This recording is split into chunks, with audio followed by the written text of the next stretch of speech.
Tripura Info News Update.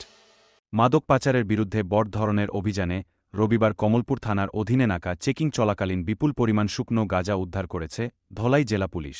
সেই সময় খোয়াই দিক থেকে কমলপুরের দিকে আসা একটি সন্দেহজনক সুপার ক্যারি মিনি পিকআপ গাড়ির দিকে নজর পড়ে পুলিশের।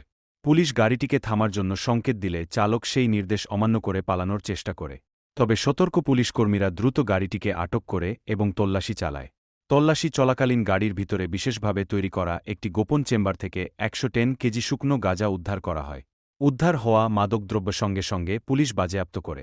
এই ঘটনায় কমলপুর থানায় মাদকদ্রব্য ও মনপ্রভাবকারী পদার্থ আইন 1985, এনডিপিএস অ্যাক্ট এবং মোটর ভেহিকলস অ্যাক্টের সংশ্লিষ্ট ধারায় একটি মামলা দায়ের করা হয়েছে।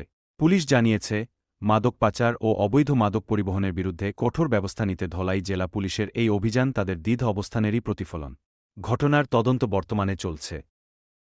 সকাল 11:05 থানাতে জিডিতে জানানো হয়েছে যে নাকাতে একটা অটো গাড়ি যার নাম্বার TR01AG1920 যখন সিগন্যাল দেওয়া হয় সিগন্যাল ভায়োলেট করে নাকা চেকিংটা ক্রস করে গাড়িটা থামিয়ে যে রাইডার ছিল ও পালিয়ে গেছে এবং পরবর্তী সময় এটা সাসপেক্টেড ছিল। তো থানা থেকে আমাদের বড়বাবুকে কল করা হয়েছে, মানে নাকা থেকে। বড়বাবু অনুমতিক্রমে আমরা এসডিপি স্যার থেকে পারমিশন নিয়ে আমরা একটা পুলিশ টিম আসি এবং এসে গাড়িটাকে ইলেকট্রিক কাটা দিয়ে কাটিং করে যে নিচে যে চেম্বার ছিল একটা চেম্বারের মধ্যে আমরা টোটাল 11টা গাঁজার প্যাকেট পেয়েছি। প্রতিটির ওজন অ্যাপ্রক্স 10 কেজি করে। টোটাল আমরা 110 কেজি শুকনো গাঁজা পেয়েছি।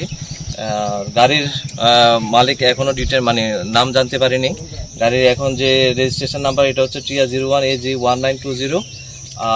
তদন্ত চলবে, তারপরে যা ফাইন্ডিং হবে। FSL টিম আছে আমাদের সাথে, DCM ম্যাডাম আছে। FSL কিটে পজিটিভ টেস্ট রেজাল্ট এসেছে ড্রাগস হিসাবে, এটা শুকনো গাঁজা।